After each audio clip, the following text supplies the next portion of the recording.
છેલ્લા ઘણા દિવસોથી ગુજરાતમાં ભારે વરસાદ પડી રહ્યો છે, જેને કારણે ઘણા જિલ્લાઓમાં પાણી ભરાઈ ગયા છે. દરમિયાન હવામાન વિભાગે આગામી થોડા કલાકોમાં વડોદરા, સુરત, ખેડા, અમદાવાદ, ભાવનગર, આણંદ સહિત ઘણા જિલ્લાઓમાં ભારે વરસાદની આગાહી કરી છે.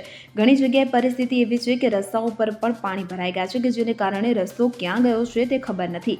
સામાન્ય લોકોને રાહતની સાથે ઘણી સમસ્યાઓનો સામનો કરવો પડી રહ્યો છે. હાલમાં રાજ્યમાં હજુ પણ હળવાથી ભારે વરસાદનું એલર્ટ જારી કરવામાં આવ્યું છે. હવામાન વિભાગ દ્વારા 29 જુલાઈના રોજ સુરત, નવસારી, નર્મદા, દાહોદ, પંચમહાલ, આણંદ, વડોદરા, છોટાઉદેપુર, તાપી, ભરૂચ, ડાંગ જિલ્લામાં ભારે વરસાદની આગાહી છે.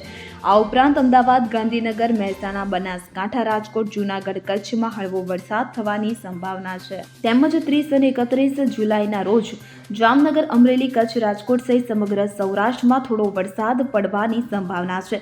સાથે 1 અને 2 ઓગસ્ટના રોજ જામનગર, અમરેલી, કચ્છ, મોરબી, રાજકોટ, ભાવનગર સહિત કેટલાક સ્થળોએ હળવો વરસાદ પડી શકે છે. જ્યારે અમદાવાદ, ગાંધીનગર, મધ્ય ગુજરાત, સુરત, નવસારી, આણંદ, વડોદરાના ઘણા સ્થળોએ હળવો વરસાદ પડવાની સંભાવના છે. Bureau report CN24 news. હવે જુઓ દેશ દુનિયાની તમામ ખબરો તમારી આંગળીના ટેરવે. ઉઠાવો મોબાઈલ અને Google Play Store પરથી ડાઉનલોડ કરો અમારી CN24 ન્યૂઝ મોબાઈલ એપ.